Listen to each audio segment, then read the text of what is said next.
Love జిహాద్ ట్రాప్లో చిక్కుకుంటే జీవితాలు నాశనం అయిపోతాయి. అయితే ఈ లవ్ జిహాద్కి చాలా మంది ఏం చెప్తారంటే ఆడపిల్లల ఆర్థిక పరిస్థితి బాలేక, ఫ్యామిలీ బాలేక, లేకపోతే బాధలు చెప్పుకోవడానికి ఎవ్వరు లేక అమ్మాయిలు జిహాదిగాల చేతుల్లో బలైపోతున్నారని చెప్తారు. కానీ కాదు, పెద్ద పెద్ద సెలబ్రిటీలు కూడా లవ్ జిహాద్లో ఈజీగా పడిపోతున్నారు ఆ ట్రాప్లో. ఇలా జీవితాన్ని నాశనం చేసుకున్న ఎమ్మెల్యే రుమీనాథ్ పరిస్థితి ఎలా ఉంది? ఈవిడ కథ ఎంతో మందికి ఈరోజు కనువిప్పుగా మారాల్సిన అవసరం ఉంది.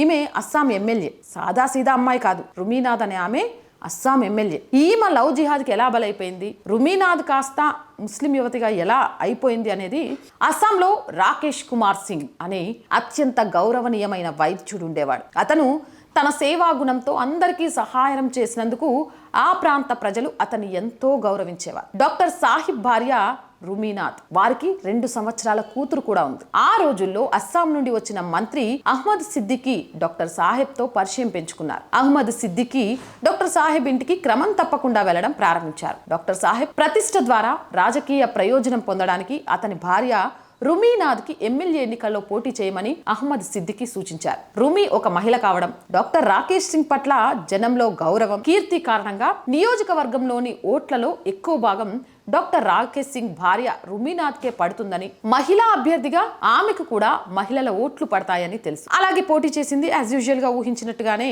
ఘన విజయాన్ని సాధించింది. ఇక్కడ నుంచి అసలు కథ స్టార్ట్ అయింది.